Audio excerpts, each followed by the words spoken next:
এটা হচ্ছে ওনাদের এয়ার গাড়িটা, এই যে এটা হচ্ছে আপনার এয়ার না ওনাদেরই তো, এই নাম্বারটা তো আমাদের।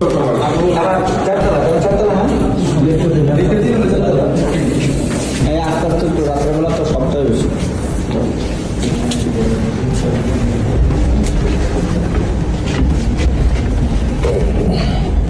আপনারাও কোনো ইটি করেন না? লাইটটা একটু অন করেন।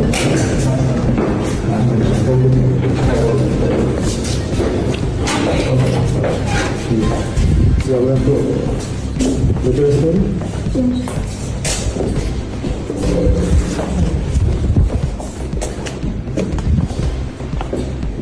বাসায় কে কে আছে? বাসা আমি আমার ভাই আছে।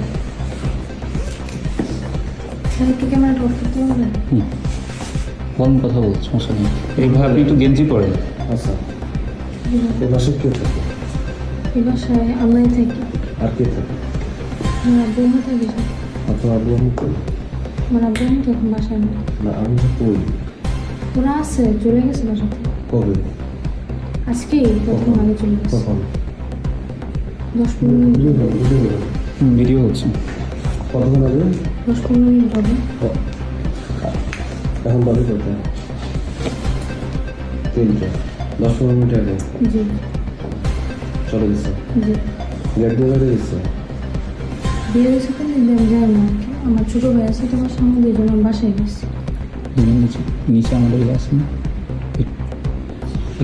একজন নিচে চলে যান ছাদের উপরটা।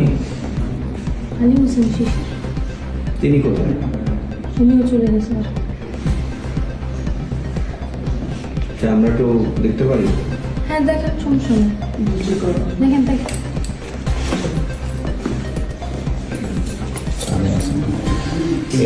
আপনারা দুজন ছাদে যান, ছাদে যান। আর আশেপাশের ফ্ল্যাটগুলো কিন্তু ইয়ে করতে হবে, যেহেতু 10 মিনিট আগে বেরোচ্ছে, বের হতে পারে, কারণ আমরা বাসার বাইরে অবস্থান করতেছি তো বের হতে পারেন না। না, বের হইতেই পারেন, এখানে এসে।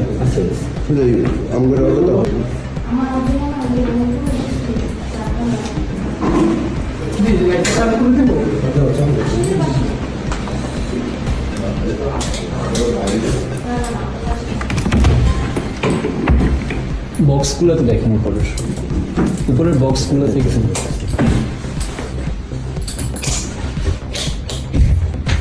আপনার কোথায় গেছিল? এদিকে ভিডিও অন করে নাই। আসেন, ভিতরে আসেন, একজন আসেন, আমাদের সাথে একজন থাকেন।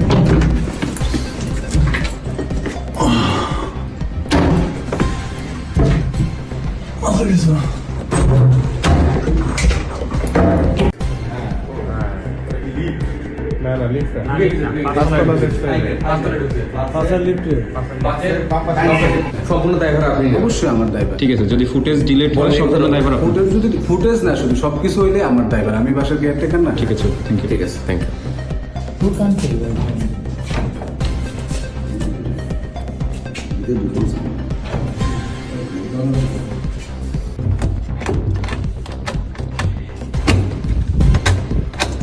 এক্সকিউজ মি, কেউ যদি থেকে থাকেন আসেন, কথা বলেন, বের হন, নাহলে আমরা কিন্তু দরজা ভাঙতে বাধ্য হব। আপনারা যদি ভিতরে কেউ থেকে থাকেন একটু কাইন্ডলি একটু কোঅপারেট করে বের হন, নাহলে আমরা কিন্তু দরজা ভাঙতে ইয়া করবো।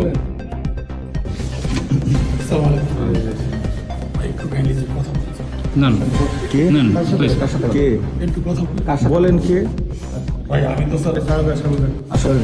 সামনে আসেন, সামনে আসেন, সমস্যা নাই। বাকিগুলো লোকে জি, বলেন। মহিলা বন্ধ করে আপনি প্রশ্ন আপনি না বলেন, আমাদের সাথেই বলেন। আসেন, আপনার মহিলা বন্ধ করে দেন ভাই। আমরা ভাই নীরব না, নিরীহ মানুষ বলতে তো আপনি হবে না। আসেন, আপনি মোবাইল বন্ধ করেন প্লিজ। না না, আমাদের এটা এটা এটা মোবাইল বন্ধ করে দেন, সমস্যা নেই। কোনো সমস্যা নাই, বলেন, আপনি বলেন। মোবাইল চালু থাকুন, সমস্যা নেই। না না, মোবাইল মোবাইল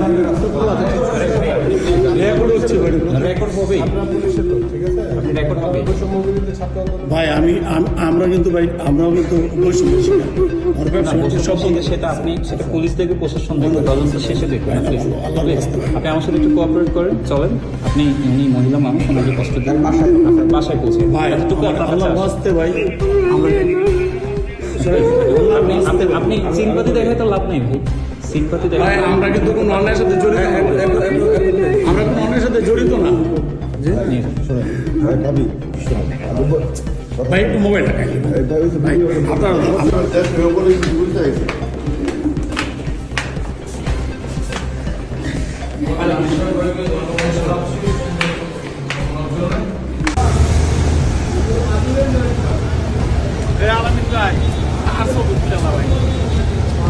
ভাই আমি আপনার বাইরে আছি। বাতরা থানা যে রাখছি, আপনার তো আপনার আবার SSR না না না ভিডিও জাস্ট একটা লাস্ট একটা না না না না এটা তো ভাই একেবারে পার্সোনাল ম্যাটার। আমি ওনার আমি তো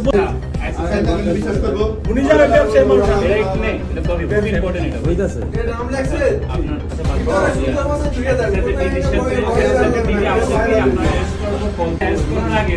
হ্যাঁ, যেহেতু আমি ওনার বাসায় থাকি ওনার আমি জানাই সেইটুকু। আমি ব্যবসায়ী মানুষ, আমি ওনার প্রশ্ন দিয়েছি।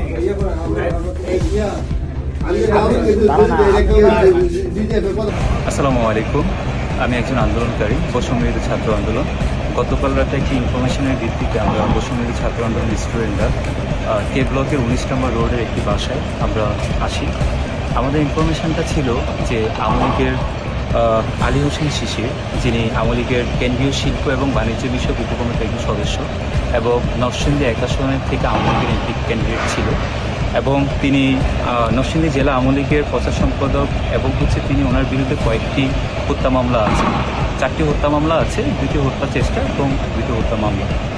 তো পরবর্তীতে আমরা পুলিশের সহযোগিতায়, পুলিশের প্রশাসনের সহযোগিতায় 2 থেকে 3 ঘন্টা আমরা বাসা থেকে ঘিরে রাখি। পরবর্তী পুলিশ প্রশাসন আসার পরে আমরা বাসাটাতে যাই।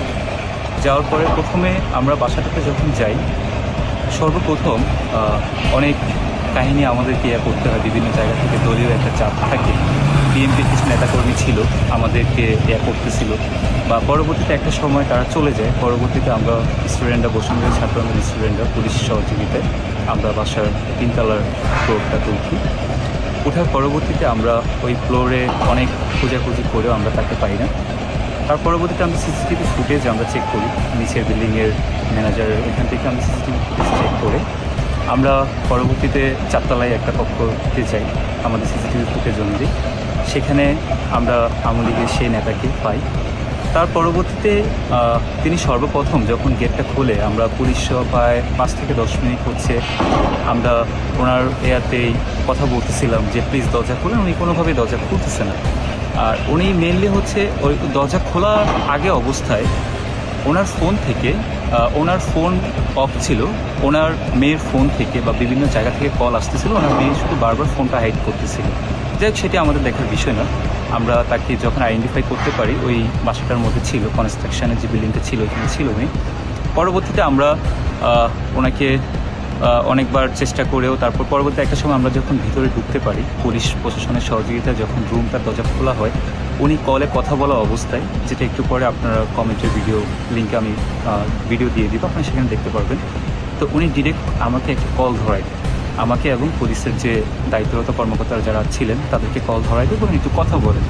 তো আমি ডিরেক্ট করতেছি, আপনার কোনো কল ধরা হবে না, প্লিজ আপনি একটু কলটা রাখেন, আপনার সাথে কথা আছে, আপনি একটু থানায় চলে।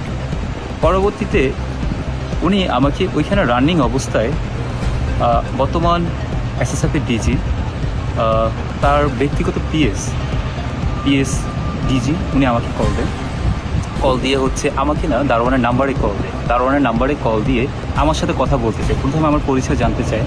দারোয়ান আমার পরিচয় না জানানোর পরে উনি পরবর্তীতে কোনো না কোনো সামহাও কোনো মাধ্যমে উনি আমার পরিচয় নিশ্চিত করে আমাকে বলতেছে, আলামিন ভাই, উনি ওনার পরিচয় দিল। আমার নামটা উনি কীভাবে জেনেছে আমি সেটাও অবাক হয়ে গেছি, কীভাবে উনি আমার নামটা জানলেন। পরবর্তীতে উনি যখন আমাকে বলতেছে, উনি আমাকে অনেক স্পেশালি রিকোয়েস্ট করতেছে, দেখেন ওনার জন্য ওনাকে কোনোভাবে ছেড়ে দেওয়া যায় কি না। তা আমি বললাম, দেখেন আমি আমার দায়িত্ববোধ থেকে, নৈতিকতার দিক থেকে আমি কখনো ওনাকে ছাড়তে পারি না, কারণ একটা আওয়ামী লীগের হত্যা মামলার আসামিকে আমি কীভাবে ছেড়ে দিই। আমি কোশ্চেনটা ওনাকে করি, তারপরে উনি বিভিন্ন মাধ্যমে উনি কথা বলে, বাট আমি স্ট্রেট ফরওয়ার্ড স্পষ্ট ভাষায় আমি ওনাকে জানিয়ে দিই যে দেখেন আমার এখানে আসলে আমি কোনোভাবেই আমি এই জিনিসে আপনারা যা করতেছেন এটাও কিন্তু একটা ক্রাইমের মধ্যে পড়ে, কারণ একজন হত্যাকারীকে আপনি বাঁচাতে এসে এখন আর আপনি এমন একটা গুরুত্বপূর্ণ দায়িত্ব থেকে আপনি আপনার পক্ষ থেকে আমি এই কলটা কখনো আশা করিনি। তো উনি আমার সাথে আমার প্রায় 34 সেকেন্ডের মতন কথা বলে।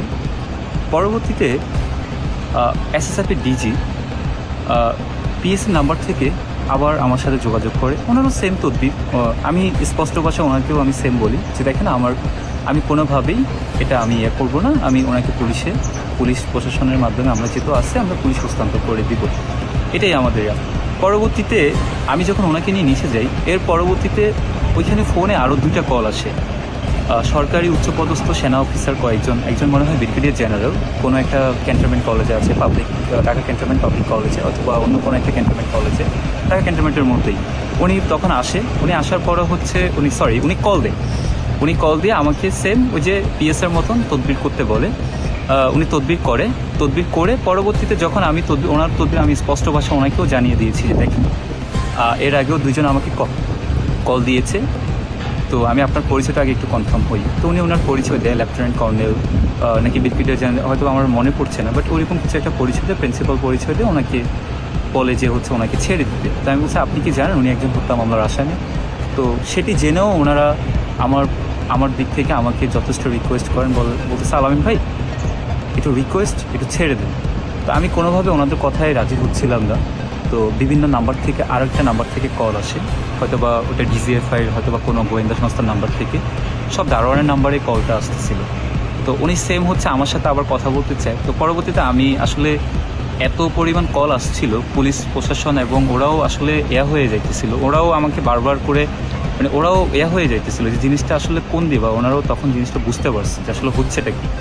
তো আমাদের দিক থেকে বৈষম্যবিরোধী ছাত্র আন্দোলনের দিক থেকে আমাদের ইমার্জেন্সি সেলের আমাদের ভাইয়েরা ছিল, ইমার্জেন্সি সেল ক্রাইসিস সেল ছিল, এবং আমাদের বিশেষ করে আতিক শাহরিয়ার ভাই আমাদের পরিকল্পনার বাস্তবায়ন সেলের ভাইও যথেষ্ট সহযোগিতা করার পরে একটা মাধ্যমে আমরা সবার সহযোগিতা পুলিশ প্রশাসনের সহযোগিতা নিয়ে পরে আমরা ওনাকে থানাতে নিয়ে যাওয়ার পরবর্তীতে থানাতেও ওনারা দেখি বিভিন্ন মাধ্যম থেকে কল আসতেছে বা আমাদের কাছে হুমকি ধমকি আসতেছে যে আমরা হচ্ছে কেন ওনাকে নিয়ে আসি, বা বিভিন্ন জায়গা থেকে আমাকেও হুমকি ধমকি দেওয়া হচ্ছে যে কেন আমরা ওনার মতন একজন লোককে, কিন্তু আসলে এখানে যে তদবির করতে আসছে বা হচ্ছে তারা যে আমাদের কাছে বলতেছে তাকে সেফ এক্সিট দেওয়ার জন্য, আর তারা আসলে কতটুকু চেনে। আর রাষ্ট্রের এরকম গুরুত্বপূর্ণ একটা দায়িত্ব থেকে আমাদের ডক্টর ইউনূস স্যারের নিরাপত্তায় থেকে তিনি কিভাবে তার বাসার মধ্য থেকে একজন আওয়ামী লীগের ফ্যাসিস্টের হত্যাকারীকে কিভাবে পাওয়া যায় সেটি আমার প্রশ্ন। আর আমার আরেকটি প্রশ্ন হচ্ছে যে এই সরকার ডক্টর ইউনূস কতটুকু নিরাপদ, ওনার যে ডিজি এসএসএফের দায়িত্বে আছেন, তা আমাদের ডক্টর ইউনূস স্যার কতটুকু নিরাপদ ওনার কাছে? অভিযান শেষে যখন পুলিশ ওনাকে নিয়ে গেল আওয়ামী লীগের নেতা, তারপর র্যাবের কে আসছিল? ওনার নাম তো আমি জানি না। র্যাবের আসার পর উনি কি জিজ্ঞাসাবাদ করছে আর কি নিয়ে গেছে? সিকিউরিটির লোক আসছে, এসে আমাকে জিজ্ঞাসাবাদ করছে যে কি হয়েছিল। আচ্ছা, উনি কি র্যাব কি ড্রেসে আসছে নাকি ড্রেস ছাড়া আসছে? ইউনিফর্মে আসছে। ইউনিফর্মে কি গাড়ি নিয়ে আসছিল? হ্যাঁ, গাড়ি নিয়ে আসছে। কয়জন আসছিল এক গাড়িতে? স্যার গাড়িতে কয়জন আসছে জানি না, ভিতরে আসছে 3 জন। ভিতরে আসছে 3 জন। ওকে, জিজ্ঞাসাবাদ করে চলে গেছে যে কি হয়েছে। উনি কি সিসিটিভি চেক করছে? না, কোনো কিছু চেক করে নাই। সিসিটিভি নাকি নিয়ে গেছে, একটু আমাকে বললেন। কখন আপনার বলেন? ও সিসিটিভি জাস্ট চেক করে চলে গেছে? না, আমার সাথে কথা বলেছে। আচ্ছা আচ্ছা, ঠিক আছে, আচ্ছা ঠিক আছে, ওকে। আমি হচ্ছে ফ্ল্যাট মালিককে ফোন করছি। ফ্ল্যাট মালিক কে? ফ্ল্যাট মালিক হচ্ছে মাহবুব সামদ চৌধুরী। Major general. জি। উনি এখন বর্তমানে কোথায় আছে? উনি এসএসএফ আছে। এসএসএফ আছে, ডিজি। জি। ওনার পিএসকে ফোন দিয়ে আপনি কি বলছেন? 3 মিনিট কি কথা বলছেন? আমি ওনার পিএসকে ফোন দিয়ে বলছি যে পুলিশ আসছে আপনার ফ্ল্যাটে, আর হচ্ছে আমি তো তখন আপনাদেরকে জানি, আমি পুলিশ জানি। আর আপনার পিএসটা আমার ফোনে কথা বলছে, আমার সাথে কথা বলছে, আমাকে তদবির করছে ওনাকে ছেড়ে দেওয়ার জন্য। যাক, আপনি একটু ফোনটা আমাকে একটু বাইর করে দেখেন, একটু ফোনটা একটু করুন। আচ্ছা, ফোন তো আপনি নিলে নিয়েছেন। আসসালামু আলাইকুম স্যার, আরে তাড়াতাড়ি বেরিয়ে যেতে বলেন স্যার, উনি যেতে চাচ্ছেন, ওনাকে বাসা থেকে বেরিয়ে যেতে বলেন। নিয়ে যেতে পারে। স্যার আপনি আচ্ছা, আস্তে আস্তে, আমি বলে please, বলবেন না please, আমি please. এই কথাটা তো অন্যরকম শোনাচ্ছে। না না আমি এগুলো আপনাকে আরেক কথা, স্যার। এগুলো জানি আমি আপনাকে ইয়ে করতেছি। আমি আপনাকে বলি একটু দাঁড়ান প্লিজ আমাকে একটু যখন আপনাদের সাথে যাইতে যাচ্ছিল না তখন আমি আচ্ছা না না ঠিক আচ্ছা ওটা আছে, সমস্যা নেই, বুঝতে পারছি, সমস্যা নেই। আর র্যাব থেকে যে আসলে এটা ওনাকে আপনি বলেন নাই? কাজ করতে দেন নাইলে কিন্তু এ করেন না, ঝামেলা করেন না। প্রিন্সিপাল ক্যান্টনমেন্ট পাবলিক, উনি কল দিয়েছিল আমাকে। আমি আপনাকে কল দিচ্ছি। উনি ওই যে আপনার ফোনেই তো কল দিয়েছে। হ্যাঁ উনি হচ্ছে ভাড়াটি এখন। এটা আগের। আগে বাদ দাও না, না, দাঁড়াও। এটা ঢুকে দেখো কে আছে। ওই যে 1টা থেকে শুরু হয়েছে। বিশ্বাস নাকি চলে গেছে, মেসেজে জানান আমাকে ডিজিএস পিএস কল করবে, রিসিভ করবেন অলওয়েজ। টিভিয়ালি শিশির, ছবিটা নাও। এটা কি উনি তো? শিশিরই তো। এটা তো ওই যে যারা গ্রেপ্তার করছে। ঠিক আছে। তারপরে এই যে দেখো ওই যে বাবুল হোসেন 6B, রাখো রাখো রাখো, এগুলা বারাটিয়া। তারপরে এই যে সার্জেন্ট পিএস।